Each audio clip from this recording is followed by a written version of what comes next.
KF-X 사업은 대한민국 자주국방의 핵심 전력으로 공군이 필요로 하는 전투기를 연구 개발하여 만드는 초대형 국책 R&D 사업입니다. 이 사업은 경제성의 발목이 잡혀서는 안 되며 국가적인 R&D 사업을 바탕으로 우리 항공산업의 수준을 몇 단계 업그레이드 시켜 미래 먹거리 핵심 되도록 관련된 모든 전문 인력이 합심하여 성공시켜야 됩니다. F-16 전투기가 40여 년 동안 지내왔듯이 시제기부터 완벽한 전투기는 항공 역사상 없었습니다. 탐색 개발 결과 탄생한 KF-X의 기본 형상인 C103 형상은 본 개발을 가면서 C103, C104, C105, C106 그렇게 진화할 겁니다.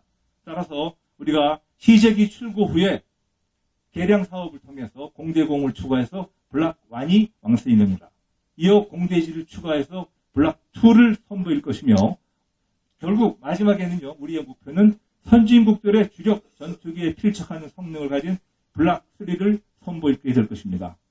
의원님, 국방위원 의원 여러분들, 미국 정부가 4대 핵심 기술에 대한 EL 승인을 거부했다고 해서 한양대 사업 포기론까지 조진수 교수입니다. 조선, 자동차, 전자 및 정보통신 분야에서 우리가 걸어온 모든 길을 부정하는 것입니다.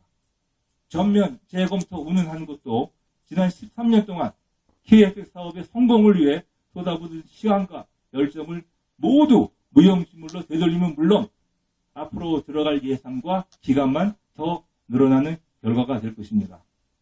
국방위원회 위원 여러분들, 우리가 여기서 주저앉으면 우리가 지금까지 쌓아온 한강의 기적은 신기루처럼 사라질 것입니다. 이만입니다. 제가 모두에서 얘기한 걸 전투기 말씀을 하셔야지. 사업 준비한 공청회입니다. 되겠어요? KF-X 그 기술자들은 저렇게 꽉 막히게 이렇게 있어가지고 제가 친구라서 좀 농담했습니다. 자, 그 다음에는 끝으로 충남대 종합군수체계연구소 이후 소장님 진술해 주시기 바랍니다. 예, 마지막 진술을 맡은 충남대 종합군수체계연구소장입니다. 앞서서 여러 진술들께서 장단점, 찬성과 반대를 말씀하셨기 때문에 저는 중복을 피하는 범위 내에서 말씀을 드리겠습니다. 우선 결론부터 제 요지를 말씀드리면요. 아까 위원장님께서 말씀하셨듯이 이 사업은 가야 되는 사업은 다 공감하는 건데 이번에 새로 생긴 리스크가 있지 않습니까?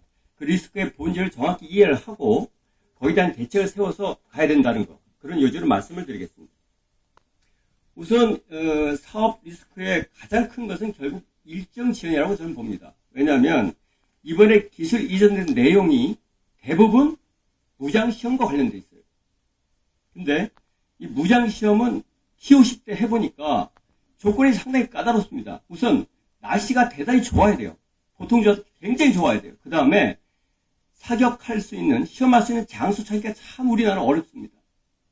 그래서 우리가 일정을 잘 지키려면 이 체계 통합에 대한 경험 있는 기술자로부터의 조언을 받아서 시행착오를 줄이는 것이 관건이다 라고 저는 생각합니다.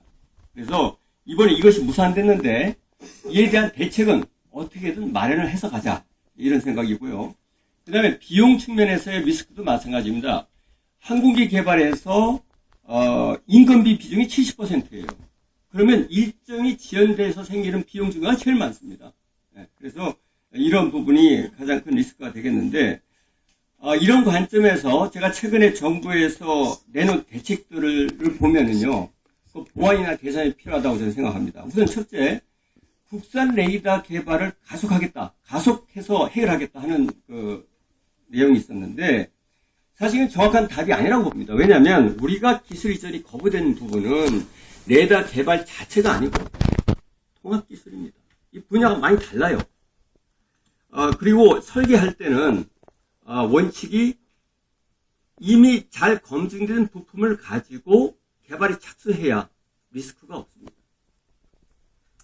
왜냐하면 이 개발 중에 레이더의 개발 지연이 생기면 곧 항공기 전체의 개발 지연으로 연계되고 그것이 곧 일정 지연과 비용 증가로 연계될 수 있기 때문에 이런 리스크는 우리가 가져가서는 안 된다. 그러지 않아도 리스크가 많은데 그것까지 가져가면 되겠느냐 이런 얘기입니다. 그래서 정확한 답이 아니라고 보고 또 다른 대안이 제3국의 기술 이전을 받겠다. 이건 대안이 될 수는 있습니다만은 몇 가지 문제가 있습니다. 첫째는 이 KFX에 그 미국 기술이 적용됐는데 이 제3국의 기술이 들어오게 되면 거기서 이제 기술 노출이 발생하게 되고 그것은 곧 미 정부의 또 다른 이해 승인이 될 겁니다. 그랬을 때 같은 이유로 거부될 가능성도 있다. 그 다음에 이제 제3국의 기술 이전 받는다고는 했는데 그 기술 이전의 비용이 얼마 되는지는 아직 불확실합니다. 이런 이제 여러 가지 그 리스크가 있습니다만은 우선 다음은 제가 그 사업 추진 당위성에 대해서도 말씀을 드려야 될 것 같습니다. 우선 공군 전력 공백 측면인데요. 이 KFX 사업은 이미 10년 이상이 지연됐습니다.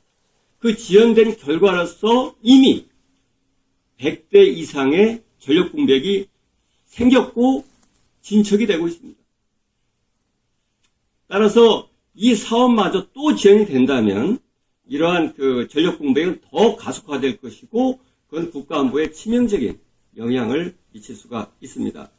한 가지 지연에 따라서 대단히 다행스러운 점은요. 기존의 KFX 소요가 120대였죠. 그런데 기간이 지연되는 바람에 180대 소요가 더 생겨서 이제는 300대 소요입니다. 이거는 경제성 대수를 이제 넘어서는 그런 대수가 됐거든요. 그래서 만약에 이 사업을 가지 않는다고 한다면 이 300대의 전투기를 우리가 해외에 사온다고 생각하십시오. 그 다음에 그의 운영 유지를 생각한다면 그거는 더 우리가 대처를 만들기 힘든 그런 방안이 될 겁니다. 그 다음에 또 한 가지가 이제 국내 항공산업 측면인데요. 우리는 그동안 뭐 TOCB나 수리온 개발 통해서 세계 10위권의 그 항공 기술 강국으로 진입을 했어요.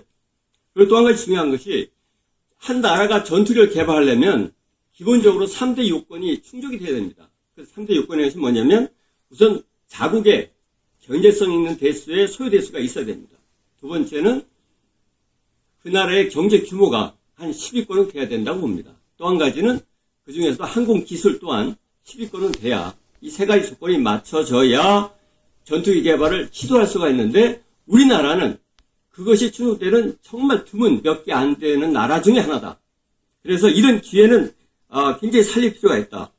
그래서 이 항공과 조선은요, 고부가 가치의 체계 종합 산업이기 때문에 우리 미래 항공이 결코 포기할 수 없는 먹거리 산업이다. 이런 관점이 이제 당위성이 되겠습니다.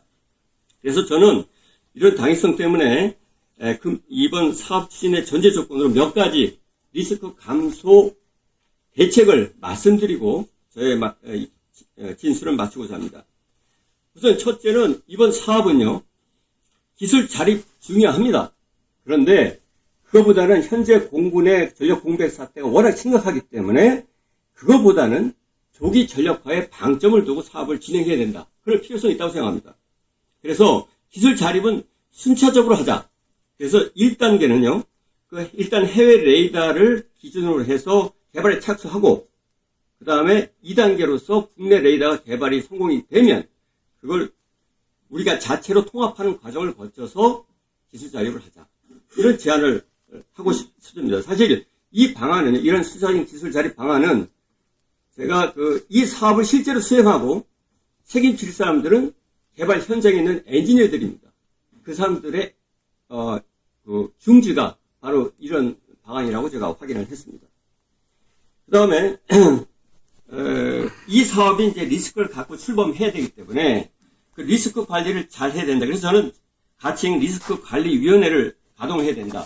그래서 저는 그것을 일단 국방위 산하에, 한시적으로 운영을 하는데 여기는 민간인 항공 전문가로 구성을 해서 여기에서 리스크를 감수할 수 있는 방안, 거기에는 비용, 일정, 성능까지도 우리가 생각할 수가 있거든요. 이제 그런 걸 해서 구체적인 방안을 만들어서 정책적인 측면이나 예산적인 측면에서 이 사업을 지원해 줄 수 있도록 그렇게 해야 되겠다는 생각이고요. 끝으로 이 사업은 어차피 갈 사업이라면 예산을 제대로 지원해서 가는 것이 맞다고 생각합니다. 이상입니다. 네, 수고하셨습니다.